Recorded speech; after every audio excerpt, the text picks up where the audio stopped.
Zoe. I am a belly dancer and a belly dance teacher. And in this video, we are going to look at the belly dance hip drop and the biggest mistake that I see people make when they try to do this movement. Belly dance breakthrough. So the hip drop or the drop kick is one of the quintessential belly dance movements, one of the movements people most strongly associate with belly dance. So it's an important movement to be able to do correctly. So in this video, we will be looking at what the biggest issue is with this movement, where people are messing up, how we can fix it, and as always, then we are going to drill the movement correctly with the fixes to help get it into our bodies. And as a little bonus at the end of the video, I am going to give you the second biggest mistake that I see people making with this movement.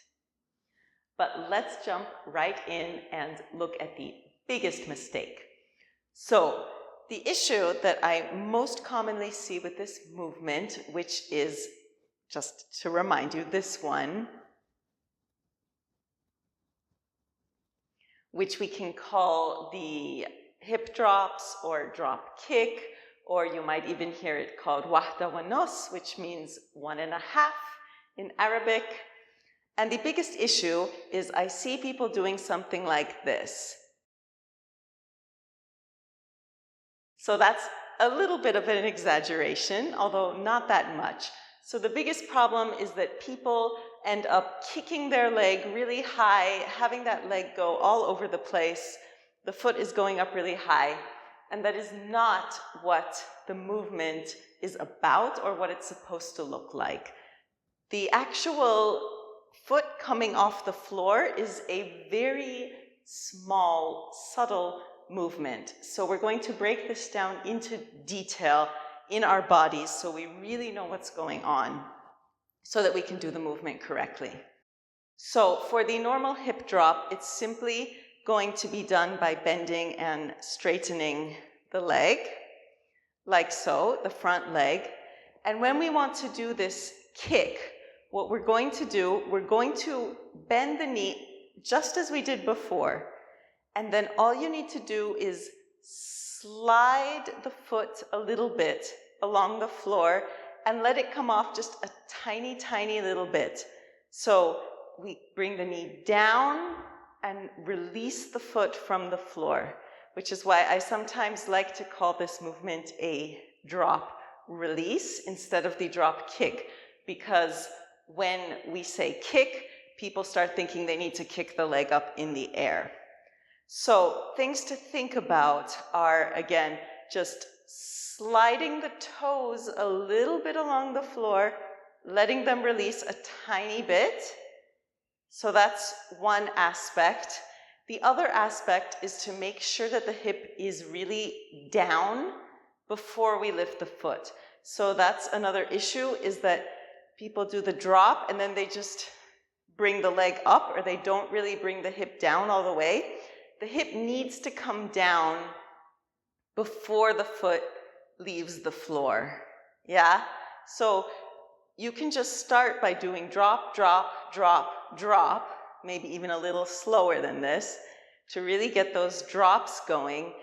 And then at the same tempo, add that release in and keep that feeling of dropping every time. So it's drop, release, drop, drop, release, drop, drop, release, drop, drop, release. Yeah? So really make sure that foot is not lifting too much off the floor. I'll just show it again on the other side.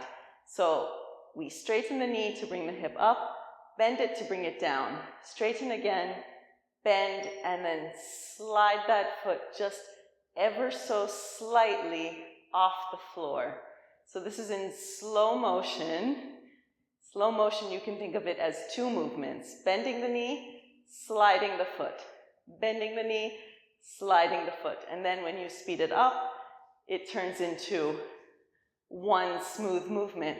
But we still need to make sure the hip is coming down every time. And the foot, Again, don't think of lifting the foot. The foot just goes out almost straight in front of you. Yeah?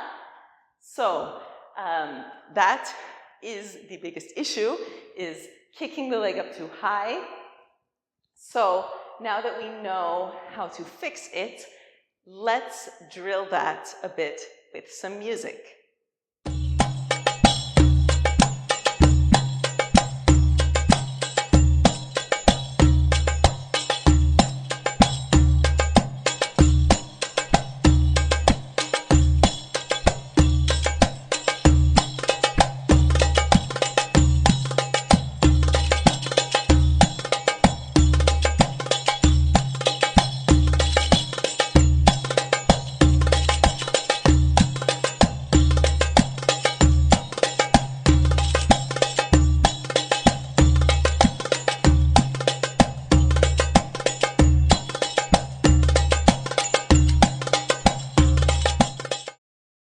So that was a look at the belly dance drop kick, one of the classic belly dance movements, how to fix the most common problem with it.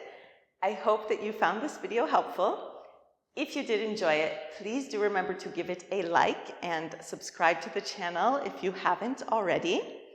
And as I promised, I am going to give you the second biggest mistake that I see with the hip drop or drop kick. And that mistake is not pointing the foot enough. That's something that I see people having a lot of trouble with.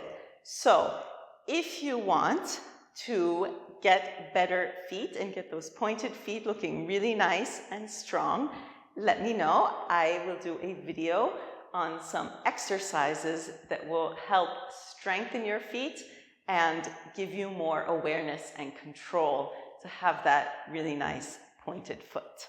So once again, thank you so much for watching and happy practicing.